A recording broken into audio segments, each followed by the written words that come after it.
Hello Fairview Tigers, and welcome to the first episode of the new podcast, Everything Tiger Sports, on the Speaking of Fairview YouTube channel. I'm your host, Corey McCall, and today I'll be reviewing the past week of winter sports, previewing next week's games and meets, and then also highlighting one of the fall sports teams, which this week I'll be recapping the girls' soccer team season. Also in today's episode, there will be two interviews. One with Ellie Kraus, a Fairview swimmer and St. Bonaventure commit, and the other with Sara Gennuso, a key player on the Fairview girls soccer team. The first segment of the show will be called The Week in Review and Preview. Starting with the swimming and diving team, so far this season, both the girls and boys teams are undefeated with records of 10-0. This past week, the Tiger swimmers defeated Northeast on Monday the 8th by a score of 146-24 for the girls and 105-75 for the boys. Union City on Thursday the 11th by a score of 141-35 for the girls and similarly 140-37 for the boys.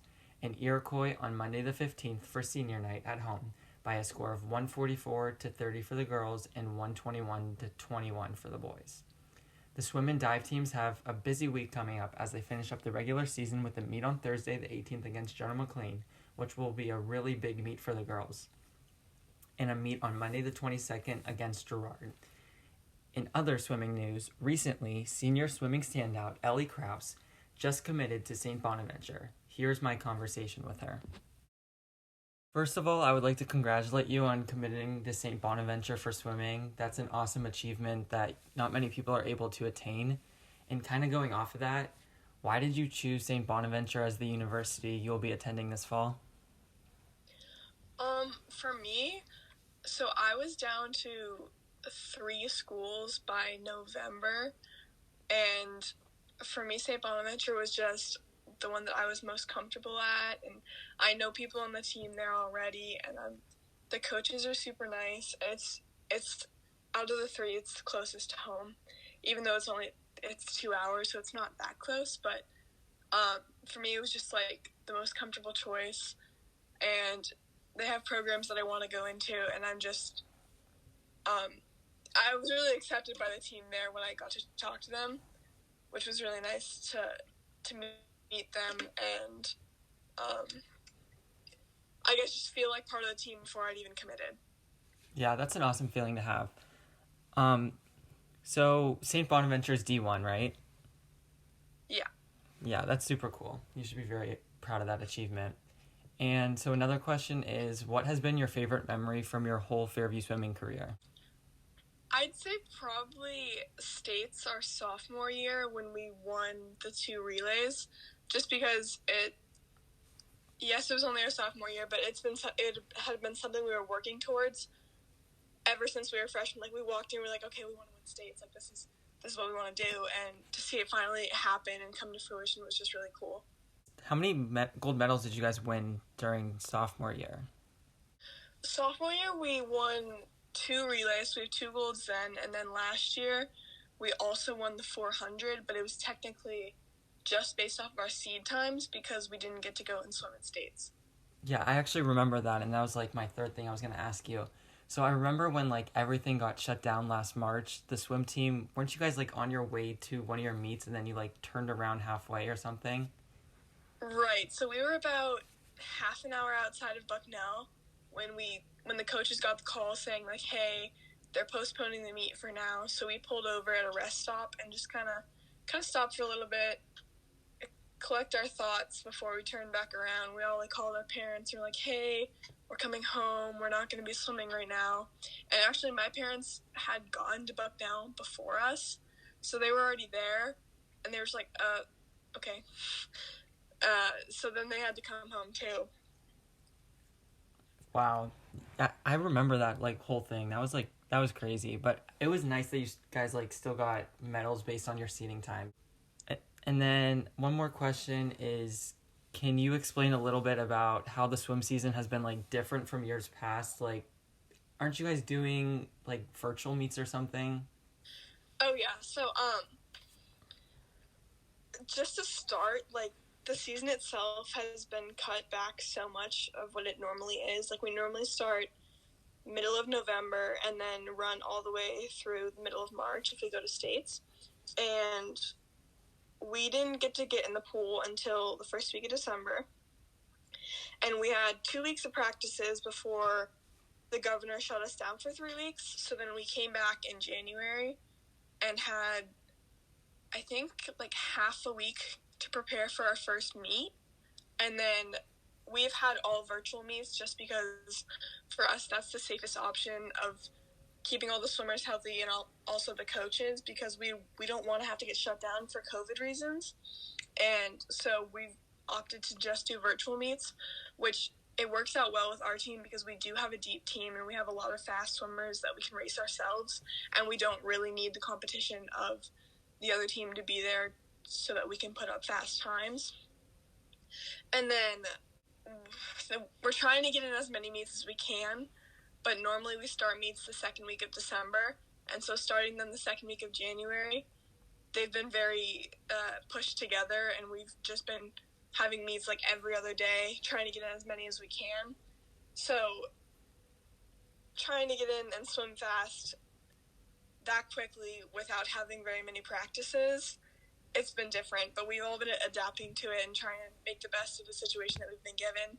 And we should be in a good spot to get to districts this year and hopefully states and put up some fast times. So kind of going off like the last thing you said, like making it to districts and states. So I know you like already have a gold medal. Do you have like any goals for yourself like during this season that you want to attain?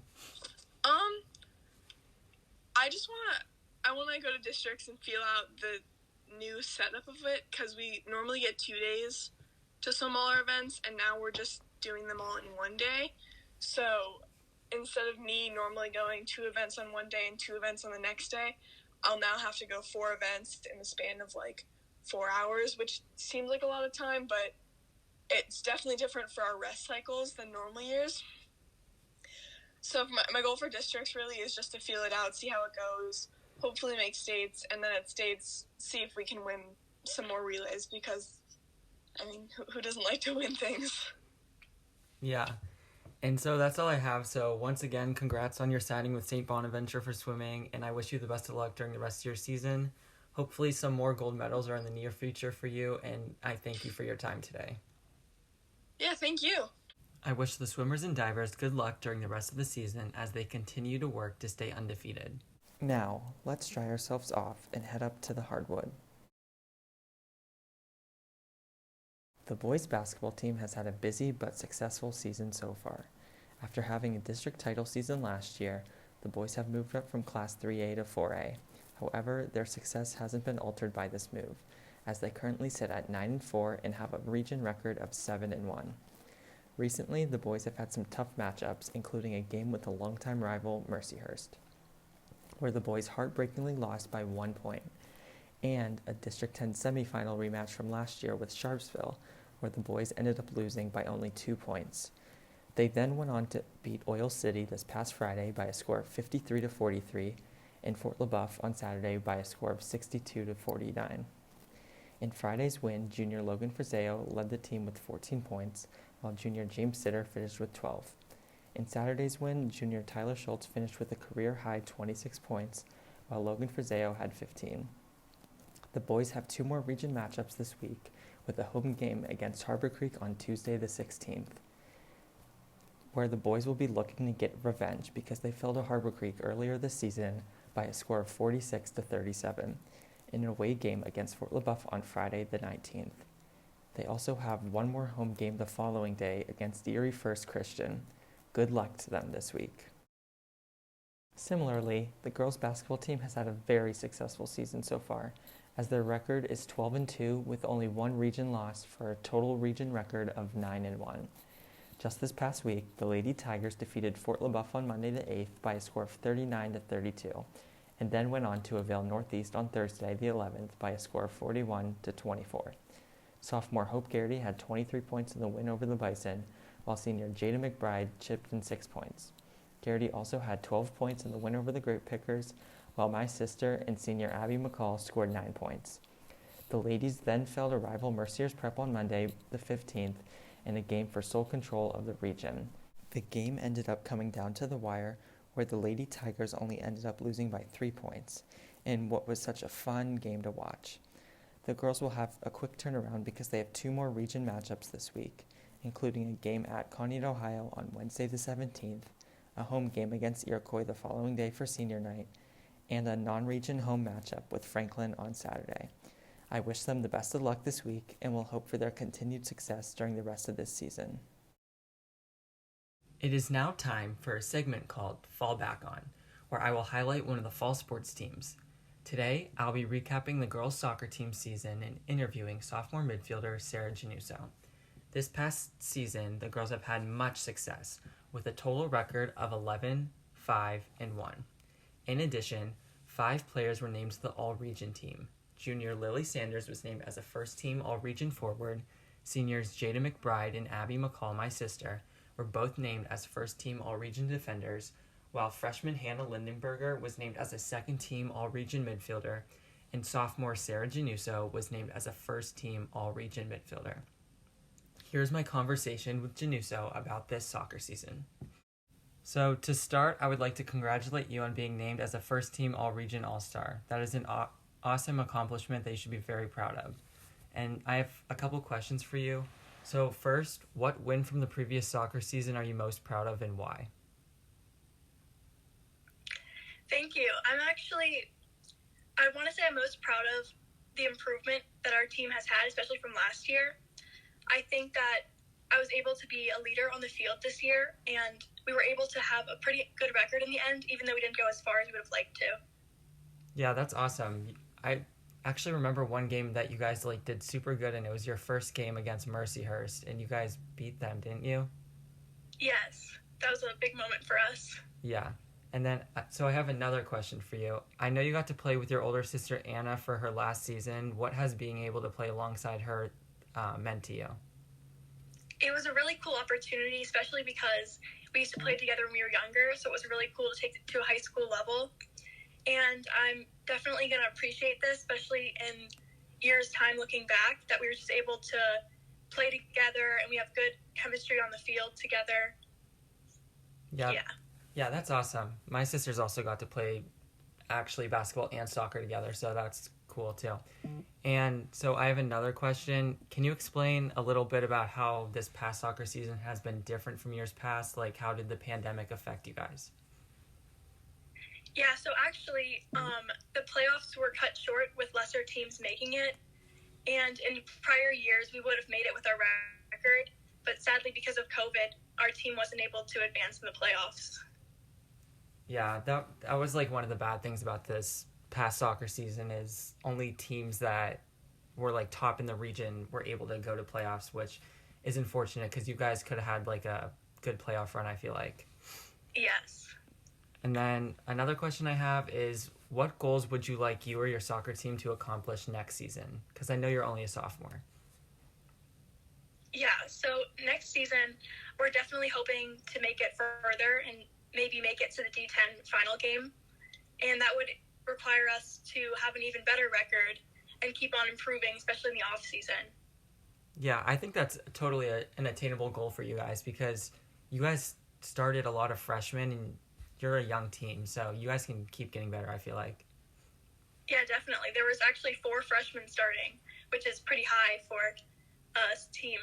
Yeah, that is. And then one last question I have for you is, what words of advice or encouragement would you give to incoming freshman soccer players? Because you're going to be a leader on the soccer team next year. Yeah, I would say to play with confidence and don't hold anything back when you're on the field. And definitely make a good connections with your teammates because you want good team chemistry. And just try your best and the results will come. Yeah, those are awesome words of encouragement.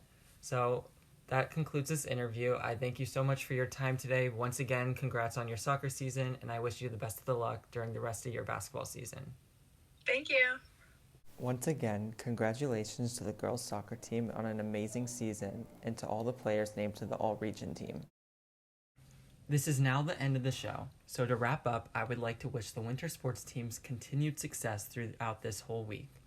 For game times and highlights and details about how to stream games and meets, please check the Fairview Tiger Athletics account on Twitter with the handle @Fairview_Tigers. Finally, I would like to give a big thank you to several people and apps that have helped make this podcast possible, especially my honors public speaking teacher, Mrs. Stevens, and my principals, Dr. Lane and Mr. Bell, for giving me this opportunity to make this type of project. Trey Blystone for letting me use his outstanding photography that has been able to capture so many of Fairview student athletes in action. The app iMovie for enabling me to put together this podcast, including allowing me to use its free music. The Fairview athletes for agreeing to be a part of this Everything Tiger Sports, and you for listening to this podcast. I'm Corey McCall, and this is Everything Tiger Sports. I hope you'll join me next week for another episode as I continue to recap, preview, and highlight the athletics here at Fairview High School.